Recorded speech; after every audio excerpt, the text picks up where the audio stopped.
I, 34F, own a successful marketing firm. 2 months ago, my accountant flagged some irregularities in our finances. When I investigated, I discovered my husband, 37M, had been stealing from my company for over a year to fund a secret life with my assistant, 24F. I fired them both, reported him to the authorities, and filed for divorce. Now his family says I overreacted and should have handled this privately. But they don't know the full extent of what he did. I walked into my office at midnight because my accountant's email said, "Urgent financial discrepancy," and found my husband's laptop open to a folder labeled Our Future, filled with apartment listings, couples photos, and bank transfers totaling $186,000 from my company accounts. I'm 34 years old, and 2 months ago I learned that everything I thought I knew about my marriage was a carefully constructed lie. I need to start from the beginning. I met Ryan when I was 26. I was 3 years into running my own marketing agency, started it from nothing after college, built it client by client, working 100-hour weeks, maxing out credit cards, the whole entrepreneur nightmare. By the time I met Ryan, the company was finally stable. Not making me rich yet, but paying the bills, and then some. Ryan was a consultant I hired to help with business development. He was charming, confident, had good ideas about scaling the business. We clicked immediately, professionally first, then personally. We dated for a year before he proposed. Got married at 28 in a small ceremony, just family and close friends. Nothing fancy. I was too busy running the company to plan a big wedding. When the business really takes off, Ryan said, we'll do a proper honeymoon. Somewhere amazing. You deserve it. The business did take off. By 30, I had 15 employees. By 32, 25. Last year, we hit $4.2 million in revenue. I was featured in business magazines, won awards, got invited to speak at conferences. Ryan worked for me the entire time. Director of Business Development. He was good at it, brought in major clients, negotiated deals, represented the company at events. Everyone liked him. I trusted him completely. That was my first mistake. My second mistake was hiring Brianna.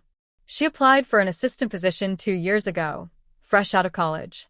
Marketing degree, enthusiastic, said all the right things in the interview about wanting to learn from a female business owner. "You're so inspiring," she'd gushed. "I want to build something like this someday. Learn from the best." I hired her, trained her, mentored her, brought her to client meetings so she could learn. Paid for professional development courses, gave her raises and bonuses. She called me her mentor, her role model, said she wanted to be just like me. Turns out she did want to be just like me. Specifically, she wanted my life. The first real warning sign came about 6 months ago, though I didn't recognize it at the time. I was working late as usual and needed Ryan to sign off on something. I texted him. "Where are you?" "Emergency client dinner. Andrew's account. Will be late." "Okay. Love you."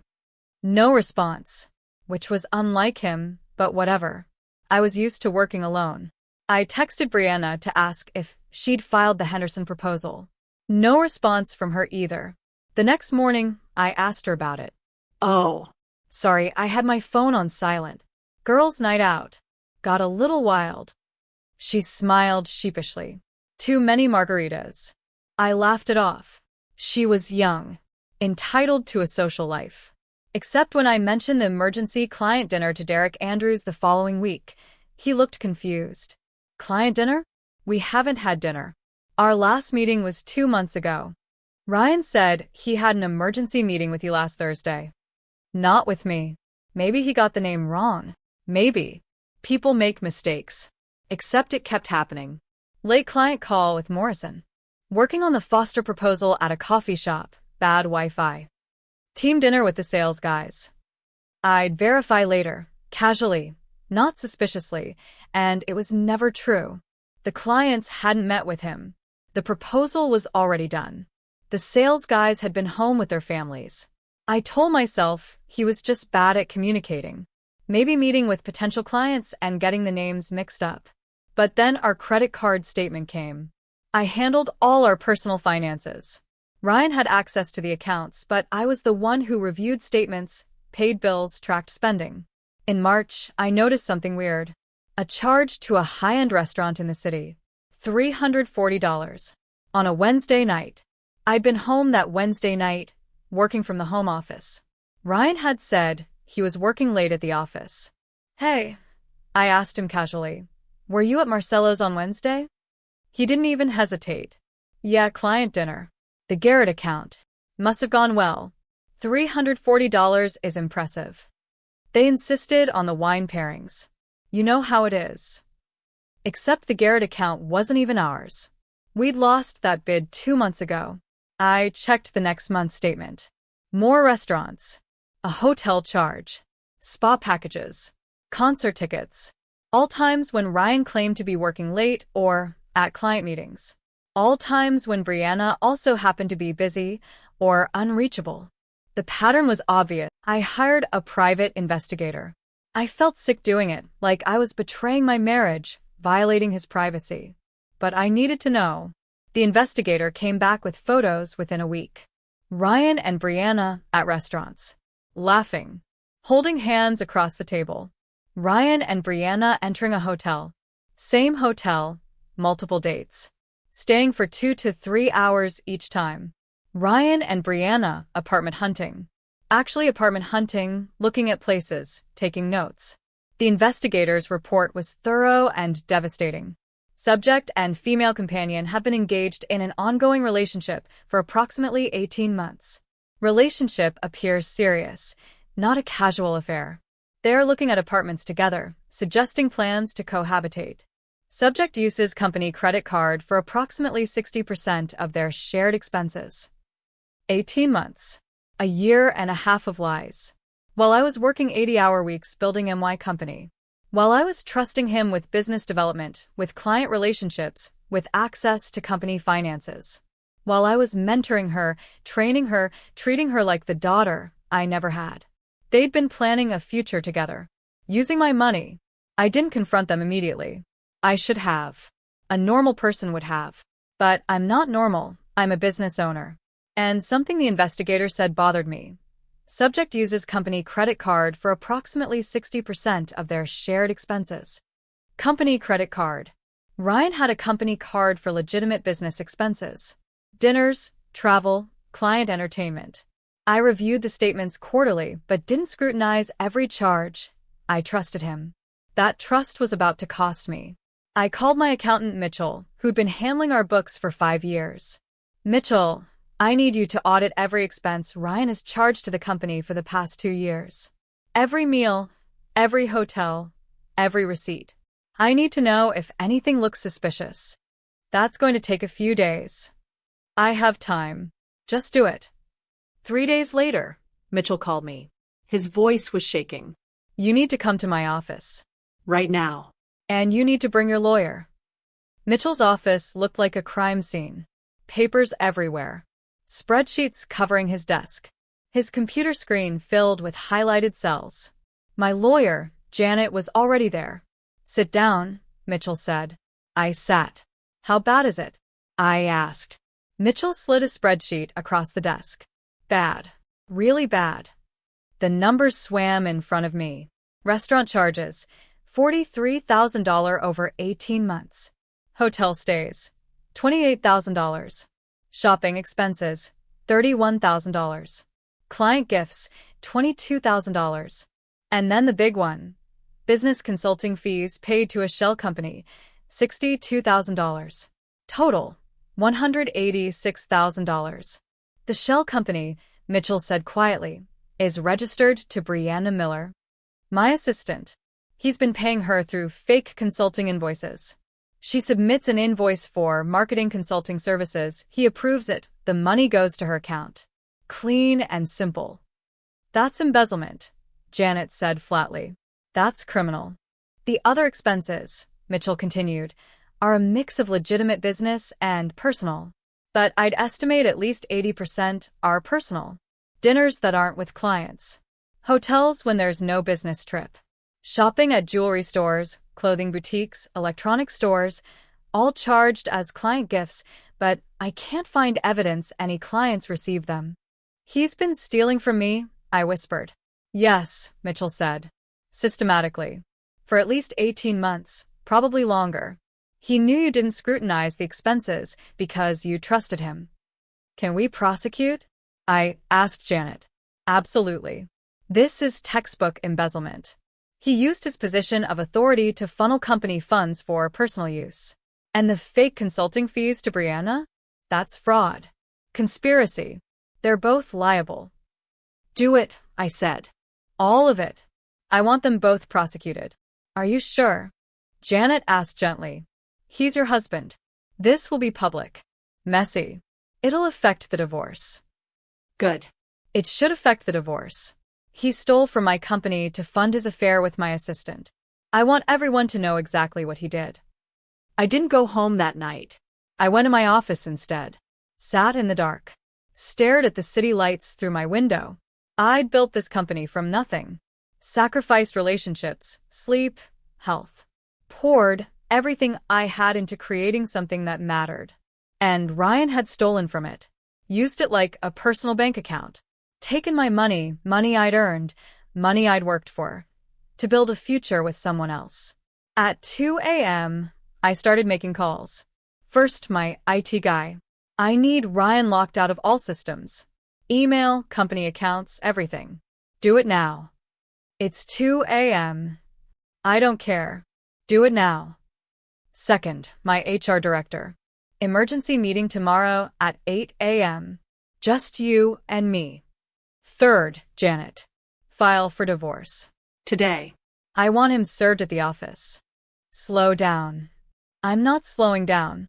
He's been stealing from me for 18 months. I want him out of my company and out of my life. Fourth, my parents. Woke them up. Told them everything. Oh, honey, Mom said. Come home. Come stay with us. I can't. I have to finish this first. At 8 a.m., I met with HR. Ryan and Brianna are being terminated effective immediately. For cause. I have documentation of embezzlement, fraud, and violation of company policy regarding relationships between employees. Do you want me to handle the termination meetings? No. I'll do it myself. At 9 a.m., I called Ryan into my office.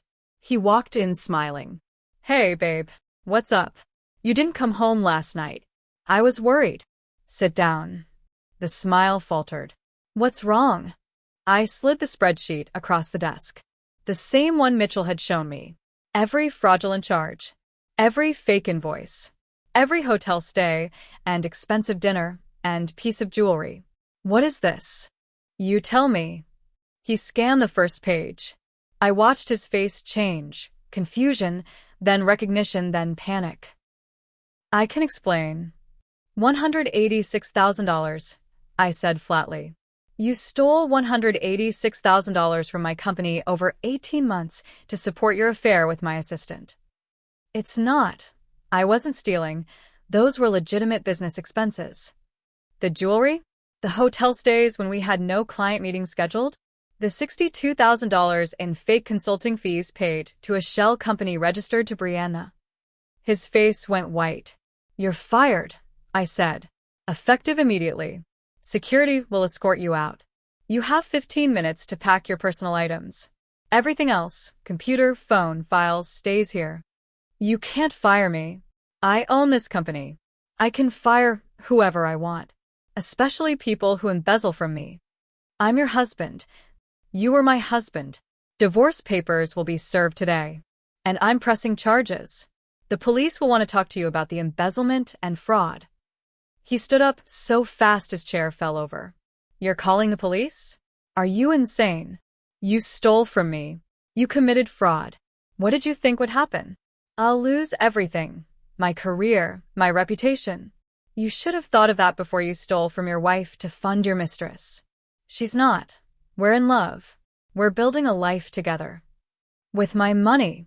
In apartments you looked at while I was working 80 hours a week to keep this company running.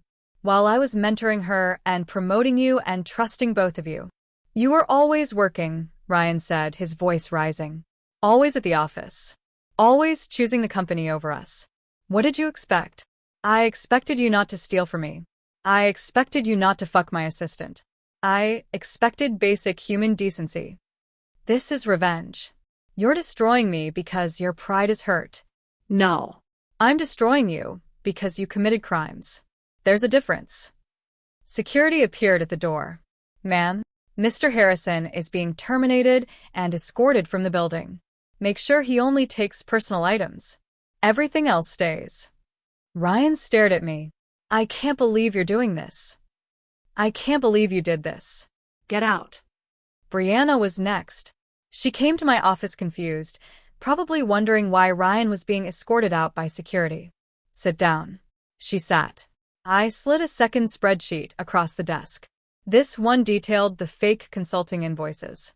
All $62,000 worth. These are invoices you submitted to the company for marketing consulting services. Yes, I've been doing some independent consulting work. No, you haven't.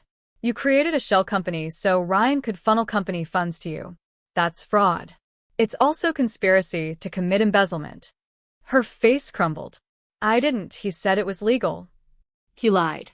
Just like he's been lying to me for 18 months while you two planned your future together using money stolen from my company. We didn't steal. $186,000 in fraudulent expenses. $62,000 directly to you through fake invoices. That's theft. That's embezzlement. That's fraud. I love him, she said, and started crying. We're going to be together. We're going to start our own agency. With my money. Money you helped him steal. You don't understand. He's unhappy with you. You work all the time. You ignore him. I make him happy. Then go be happy together. In jail? Possibly, after the prosecutors review this evidence. But not in my company. You're fired. You have 10 minutes to collect your things. Security will escort you out. Please, she sobbed. Please don't do this. I'll lose everything. I'll never get another job. You should have thought of that before you conspired to embezzle from your employer. Get out. The news spread through the office like wildfire. By noon, everyone knew the CEO's husband and her assistant had been fired for embezzlement. By 2 p.m., the police had contacted me for a formal statement. By 4 p.m., Ryan had called me 17 times. I blocked his number. By 5 p.m., Ryan's family started calling. His mother first. How could you do this to him? He's your husband. He stole from my company to fund his affair. You're exaggerating. Couples have problems. You work it out privately, not by destroying his career. He committed crimes. This isn't a marriage problem. This is a legal problem. You're being vindictive and cruel. I hung up. His brother next. You're seriously pressing charges? Over money? You're rich. What's $186,000 to you? It's not about the money. It's about the theft, the betrayal, the fraud. He made a mistake. For 18 months? That's not a mistake. That's a pattern. His father called last. We need to discuss this like adults. Drop the charges, handle the divorce quietly, and we'll pay you back the money. No. We're willing to set up a payment plan. I don't want your money. I want him prosecuted for what he did. You're destroying our son's life over an affair. People have affairs. That's not a crime. Embezzlement is a crime. Fraud is a crime. He did both. He's facing the consequences. His career is over. No one will hire him after this. That's not my problem. He should have thought of that before he stole from me. The divorce papers were served that evening. Ryan was staying at his parent house. His lawyer called Janet the next day trying to negotiate. My client is willing to agree to an uncontested divorce in exchange for your client dropping the criminal charges. No, Janet said. The criminal charges are non-negotiable. He stole $186,000 from her company. She's pursuing prosecution. That will make the divorce incredibly messy. Your client made it messy when he committed fraud. We're proceeding with both. He's willing to pay back the money. Too late. The prosecutor's office has already opened an investigation. This is out of our hands. The prosecutor was very interested in the case. We don't see embezzlement cases with this much documentation very often, she told me. Usually it's he said, she said. But you have receipts, invoices, bank transfers, everything. This is a strong case. How long will it take? Months, probably. Maybe a year. But I'm confident we'll get a conviction. The evidence is overwhelming. Ryan's arrest made the local news. Local business executive arrested for embezzlement. His mugshot was everywhere. LinkedIn, Facebook, Twitter. His phone was confiscated as evidence. They found all the text messages, all the photos, all the plans he and Brianna had made, apartment listings they'd saved, baby name lists, wedding planning Pinterest boards. They'd been planning to leave me, start their own agency with my money, Get married. have kids. My money, My company. my trust, all weaponized against me. Brianna was arrested 2 days later. Conspiracy to commit embezzlement. Fraud. She faced up to 5 years. Her parents called me. Begged me to drop the charges. She's only 24. She's just a kid. This will ruin her life. She's an adult who committed crimes. Actions have consequences. She was manipulated by Ryan. She created a shell company. She submitted fake invoices. She took $62,000 knowing it was stolen. She wasn't manipulated. She was complicit. Please. No. The trial took 8 months. Ryan tried every defense. His lawyer claimed the expenses were legitimate business costs. Claimed I was a vengeful ex-wife exaggerating normal business spending. Claimed he had authorization to use company funds. The jury didn't buy it. The evidence was too clear. The fake invoices. The shell company. The hotel stays during non-existent business trips. The jewelry purchased as client gifts with no clients to verify they received them. He was convicted on 6 counts of embezzlement and 3 counts of fraud. Sentenced to 4 years in prison. Ordered to pay restitution of $186,000 plus penalties. Brianna took a plea deal. 18 months in prison, 5 years probation, $62,000 restitution. The divorce was finalized while Ryan was in prison. He fought for alimony. Claimed he'd sacrificed his own career to support mine. Janet laughed in court. Your Honor, the defendant didn't sacrifice his career. He stole from my client's company to fund his affair and planned his exit. He's currently serving 4 years for embezzlement. The court should award him nothing. The judge agreed. No alimony. No property division. We'd kept separate finances, and the house was in my name only. He walked away with nothing. Exactly what he deserved. The aftermath was strange. People treated me differently. Some with respect. She stood up for herself, didn't let him get away with it. Others with suspicion. She destroyed her husband's life over money. She's cold. Ryan's family blamed me entirely. I'd ruined his life. I'd been too focused on work. I'd driven him to the affair. I'd overreacted by pressing charges. My family supported me completely. He stole from you, Dad said. He betrayed you.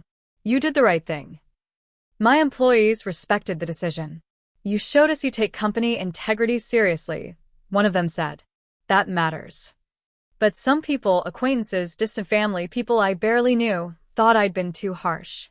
You really sent your husband to prison over an affair? It wasn't over the affair. It was over the embezzlement. But still, prison seems extreme. He stole $186,000 from my company. What's the appropriate response to that? A stern talking to. They never had an answer. I threw myself into work, rebuilt the leadership team, hired a new assistant, a woman in her 50s with zero interest in my personal life, implemented new financial controls so nothing like this could happen again. The company thrived. Revenue grew. We landed bigger clients.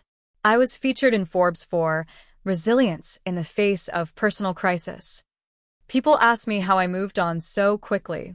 The truth? I didn't. Every night, I'd come home to an empty house and wonder how I'd missed it. How I'd been so blind. How the person I'd trusted most had betrayed me so completely. Therapy helped.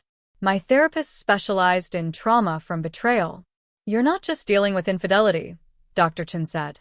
You're dealing with financial abuse, professional betrayal, and the destruction of your reality. That's complex trauma. I should have seen it. He and Brianna were intentional about hiding it. They created elaborate lies. Used your trust against you. You're not stupid for trusting your husband and your employee. They're terrible people for abusing that trust. Ryan's mother sent me a letter from prison. He'd asked her to deliver it. I know you'll never forgive me. I don't expect you to, but I need you to understand something. I did love you. I still love you in some way. But Brianna made me feel alive. You were always working, always focused on the company. I felt like an employee, not a husband. I'm not saying that justifies what I did. The embezzlement was wrong. I know that now. But the affair was about finding someone who saw me, who prioritized me. I'm serving 4 years for mistakes made in a desperate attempt to feel valued. I hope that satisfies your need for revenge. I hope you find someone who can tolerate being second to your company. Because I couldn't. Ryan, I read it once, then burned it in my fireplace. Brianna wrote to me too. From prison. I'm sorry for everything. I know that doesn't fix what I did. But I need you to know I never wanted to hurt you. I looked up to you. I admired you. And then I fell in love with Ryan, and everything got complicated. He told me you two were practically separated. That you were just together for appearances. That you didn't love him anymore. I believed him. I know now that was a lie. That he manipulated both of us. But I still participated in the theft. I still took money I knew wasn't mine. I have to own that. I'm 26 now. I'll be 27 when I get out. My career is over. My reputation is destroyed. I'll carry this conviction for the rest of my life. I hope someday you can understand that I was young and stupid and in love with someone who was using me. I hope you find happiness. Brianna. I didn't burn this one. I kept it. Not sure why. Maybe because part of me did feel bad for her. She was young. Ryan was older, more experienced, in a position of power. He'd love-bombed her, lied to her, used her. But she'd still made choices. Created the shell company. Submitted fake invoices. Taken the money. Young and stupid, yes. But also complicit. It's been 2 years since I fired them. Ryan is still in prison. Will be for another 2 years. Brianna got out 6 months ago. I heard she moved to another state. Works retail. Lives with her parents. Can't get a job in marketing with a fraud conviction. The company is doing better than ever. $7.3 million in revenue last year. 35 employees. Expanding to a second office. I've been on a few dates. Nothing serious. Trust issues, my therapist says. Understandable. My family asks if I regret pressing charges. If I think prison was too harsh. No. I tell them. He committed crimes. He faced consequences. That's justice. But he was your husband. Which makes what he did worse, not better. He had access because I trusted him. He used that access to steal from me. That's not a marriage problem. That's a crime. I ran into Ryan's brother last month at a business conference. He approached me at the networking hour. We need to talk. No, we don't. Ryan's getting out in 2 years. He has no job prospects. No references. His career is destroyed. You need to help him. I need to do nothing of the sort. You're the reason his life is ruined. No, he's the reason his life is ruined. He made every single choice that led him to prison. I just refuse to cover up his crimes. He's a felon now. No one will hire him. He'll end up homeless. Then he'll have time to reflect on his choices. How can you be so cold? How can he steal $186,000 from his wife's company and expect sympathy? You want to help him? You help him. I'm done. People still ask me if I think I overreacted. If sending my husband to prison was extreme. If I could have handled it more gracefully. Here's what I think. Ryan stole from me. Not a little. Not accidentally. Not in a moment of weakness. He stole $186,000 over 18 months. Systematically. Deliberately. He created fake invoices. used his position of authority, exploited my trust. He didn't just have an affair. He funded that affair with my money, with money I earned, money I worked 80-hour weeks to generate. He planned a future with someone else while married to me, looked at apartments, made lists of baby names, dreamed of opening a competing agency with my money, my clients, my work. And when he got caught, he blamed me, said I worked too much, said I ignored him, said I drove him to it. No. He made choices. He committed crimes. He faced consequences. That's not revenge. That's justice. So, am I the asshole for firing my husband, prosecuting him, and destroying his career after discovering he embezzled from my company to fund his affair with my assistant? According to his family, yes. According to people who think wives should suffer betrayal quietly, yes.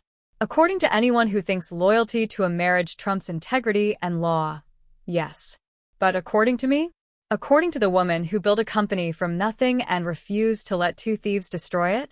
According to the CEO who prioritized her business and her dignity over protecting a criminal? No. I'm not the asshole. I'm the person who refused to be a victim.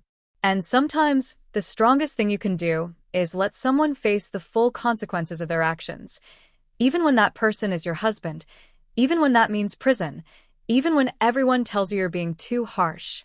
Because theft is theft, fraud is fraud, and betrayal is betrayal, and none of those things become acceptable just because they're committed by someone you loved.